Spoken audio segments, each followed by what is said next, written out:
Okay, let's discuss the function of management. So in this part, let's talk about the yung objective, no? In this topic, we should run the enterprise smoothly and discuss the definition of management concept and classify the different function of management and understanding the management as a concept. Okay, una is itong the management process, no? Okay, number one, no? Management as essential to know the difference of this definition. The management as term can define as una, the management process as a process. So, i-discuss niya in the first chapter, no? So, pag management as the process, it is the process refers to the systematic activities that guide in an organization toward its goal. And these activities include planning, it includes organizing, it includes leading, controlling, staffing, no?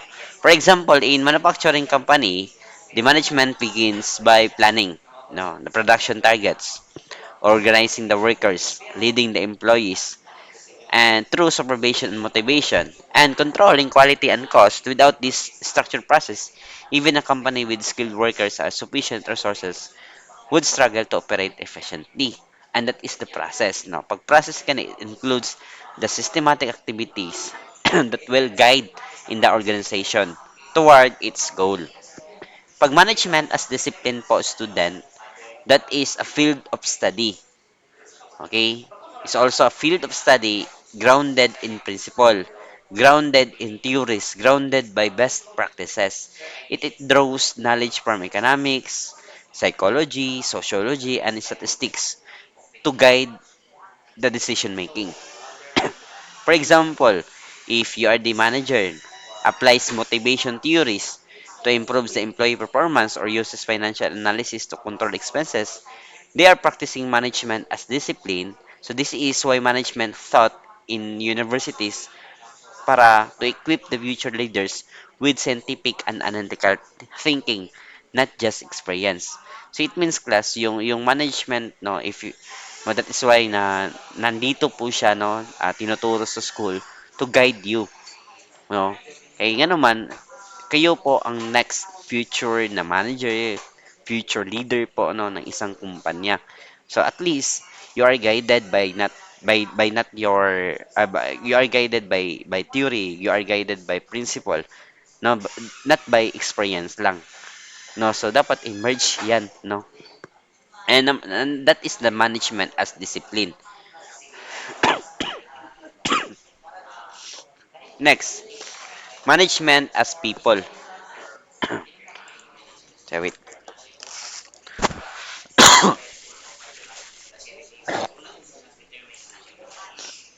Okay, the management as people. They are the one who manage and taking care of the process in managing the management. Okay. So the management in number three, no, the management is not only about the system and theories. It is about the people. It is about human, no. The managers are the individuals who coordinate efforts, make decisions, and lead others toward the organizational objects. For example, in kung natay retail business, the store manager ensure that ang iyang mga staff members are properly scheduled, well-trained, and motivated. And their leadership directly affects the customer satisfaction, the employee morale, and sales performance. In this sense, the management exists because people are there to guide and support other people. No? And number four naman, the management as career. Okay, the management as career. Okay, the finally management can be viewed as the professional career path. Yun na, professionalism, no? It allows individuals to develop leadership, it allows to develop communication, problem solving, and decision making skills over time. And for example, if the employee may start as staff member, sunod na himo siyang supervisor, then advance to manager or executive roles, each level requires a stronger management skills and greater responsibility. The management as career helps employees to plan their professional growth, and align their personal goals with organizational success. And that is why class, the management as a career po siya because continuing development po siya. Continuous process. Di ba, dili ka mahimo manager kung wala ka niagi og staff member. Di ba? Wala ka niagi in the lower level. No, wala ka niagi employee. Ano, good? So, to become a manager po class, dadaan ka po talaga no, doon sa pinakamababang level. No, dili pwede nga diretso dayon ka og manager sa Jollibee. No, moagi jud kag pagka-employee. No, so that is the management as career po. Okay, next. The function of management, so parang bumalik no. So, balik lang na to ang discussion din. Function of management. So this section, the function of management, we have six no. The organizing, the planning, the directing, the staffing, controlling, and coordinating. Okay. Okay, so to manage the organization effectively, the manager must understand and apply the six fundamental function of management. Una, yung planning and organizing. So, i-discuss na to siya. Okay, for planning po, student, the planning is the foundation of all management functions. So, take note that one. Planning is the foundation of all management function. No? So, dili pwede nga mo step 2 ka, mo direct ka og organizing without the planning. Okay? So it involves deciding in advance that what needs to be done, or how it will be done, and when it will be accomplished. No, the planning helps the manager to anticipate the future condition and prepare appropriate actions. For example, if you are the business manager, you need to set the sales target for the year. You need to prepare for the budgeting and develop strategy to reach the customers. Through planning, the organization gains direction and the purpose no, towards its goal. Medyo na siya. So, that's why the planning is the foundation of all management function. No, before talagang mag-start no in the workplace po, before kayo mag-start magtrabaho, una is naka-planning na po. No, that is why na planning is the foundation of all the management function. Number two naman, the organizing. Organizing is the function that organize, no? So it means root word organize to arrange tasks, to arrange the resources, no? People, no, and a structured manner. To ensure that the activities are grouped properly and responsibilities are clearly assigned. Organizing includes the several important sub-function. No, dra una, identification of activities. Kanang identification of activities such as production, marketing, and finance. Number two, departmentalization, where the activities are grouped into departments. So, munang natin niya, human resource management, no, naatay operational management, naay financial management, no, naay research management. So, that's class, no, departmentalization. Classification of authority, no, under yan sa organizing because you are defining who has the power to make decision. No, munang dapat if you are the employee, no, know your boss. No, kinsa man lang pwede mo sugo sa imo ha. Okay, so yun, no. Classification of authority. Coordination of authority and responsibility. Nga naman, para to ensure the accountability. Control of the workflow. So the operation moves smoothly. For instance, no, in a company, organizing ensures that employees know their rules, know their departments, and understand their function. And resources are properly allocated to avoid confusion and duplication of the work. And that is part ng organizing po, student. So next slide. Staffing. Okay, for the staffing, it is the one and the most important function in the management. And this is the process where the human relationship in the organization is structured with a competent staff and it is composed of several sub-function. Now, basta ang sub-function gani, that is the important function of the management. No? Nga naman, to know the properly manned with qualified, competent, and motivated employees. Kaning iya mga sub-functions na ano na una, all managers are human resource managers. Okay? Since they are responsible for selecting, since they are responsible for guiding and evaluating their staff. Basta staffing gani class, if you are the manager, bisag na anak ka sa financial management na bilong, pag manager gani ka, you are the human resource manager. Nga naman, yung mga workers mo, dili na sila robot, no? So, human resource manager. Employees, no, subtopic 2, employees are more valuable assets than building and equipment. Nga naman, no, bakit yung mga employees natin is the valuable assets? Because people operate, people maintain, and improve these resources. Okay, class, no, ang mga employee po is mga best asset nato na sila. Okay, ang imong mga katrabante, asset na sa kumpanya. Kaya gumawa na yung trabante class, mangita na po kag trabahante, no? I-train na pud nimo. So balik na pud ka sa uno. So that's why no, love your employees, your co-workers po, no? Because worker po is best asset po siya. The valuable asset than buildings and equipment. Kaya kung mga buildings, equipment, di ba, kung masira ang building, pabuhat ka. Maguba ang mga equipment, maguba ang sakinan, mapait kag bag-o, no? I-repair ang sakinan. Pero ang tao class dili na siya ma-repair once nga mo hawa na siya. Sa mata ang tao na disappointed, discouraged, burnout, no? Mahawa man na, no? Pag mahawa na yung sa katao, anong, mag-stay pa man na siya, mahawa jud na siya, no? I-let go na na siya. Next, competent employees give the company competitive edge, no?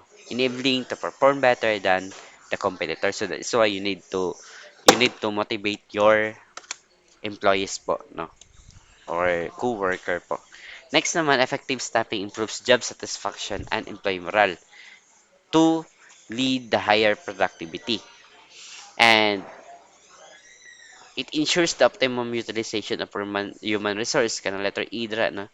It helps to optimization and utilization of human resources, placing the right person in the right job. Mo na siya class, no? Magbutang kag isa ka tawo dra for the for capable siya na kay because mo na yang skills, mo na yang talents, no mao jud na ang iyang daily work.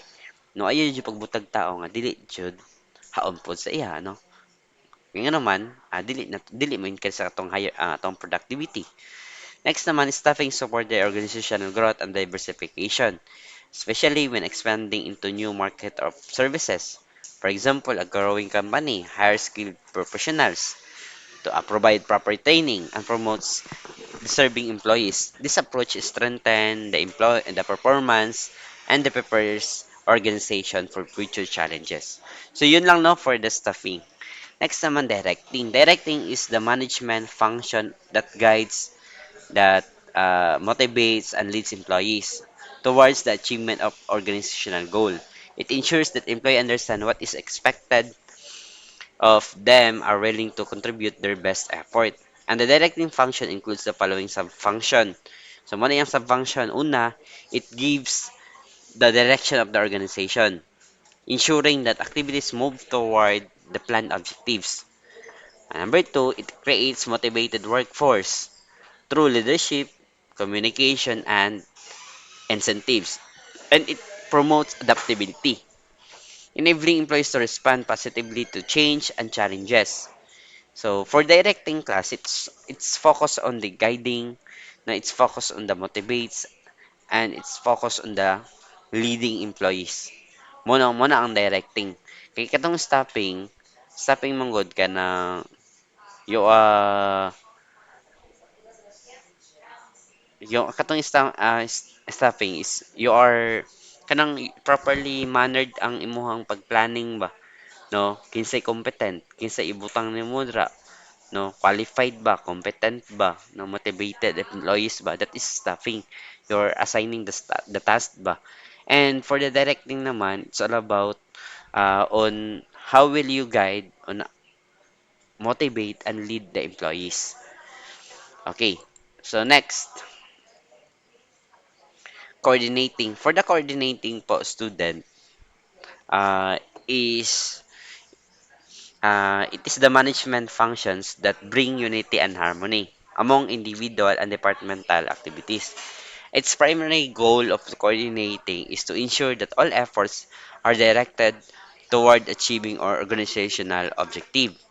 And the coordination involves the following key aspects. Una, respect for self and others para to promote professionalism and healthy work relationship. You need to respect talaga, no? Kung nakaisa ka uban na dili na mo kaon og baboy, no, nagsabay mo kaon, ayaw yun. Ayaw pa ka nagbaboy. Kaya Muslim man na. Ano, God? So you need to respect, no, your co-workers po, students. Facilitation of motivation, encouraging the employees to work willingly toward the common goals. So you need to facilitate. Next naman, organizational effectiveness, ensuring that resources and efforts are optimally utilized. Next naman, the essence of management. As coordination integrates all other management function, encouragement of the team spirit is fostering the cooperation rather than competition among the employees. For example, the coordination po student, it ensures that the production and finance department work together smoothly so that the products are delivered on time within the budget. Okay, so kaning coordination is all about you are coordinating the efforts and to control the performance po. Kaya nga naman, to maintain the unity, to maintain the efficiency and goal alignment. Okay, next is controlling. No? For the controlling, it is the function that ensures activities are carried out according to plans, according to direction, or according to established standard. No? It involves continuous monitoring, corrective action to maintain efficiency and effectiveness. The controlling function includes the following elements. Una, establishing standard of performance para to serve benchmark for evaluation. Kaning establishing standard performance po student, namo yung mga rubrics ano ba? No, namo checklist ani kung nasubay ba ang standardization no sa inyong kumpanya. Number two, helping achieve organizational goals by identifying and correcting deviations early. Three, improving employee motivation. No, improving employee motivation. It means you have the clear standards and guide performance of expectation. So motivation, so it means you need talaga na you need to encourage them, no? You need to give positive feedbacking sa mga employee, no, if you are the manager. Number four, facilitating coordination in action, ensuring all departments and remain aligned. For instance, managers are review the performance report, compare the actual results with planned targets, and take corrective steps when necessary to keep operations on track.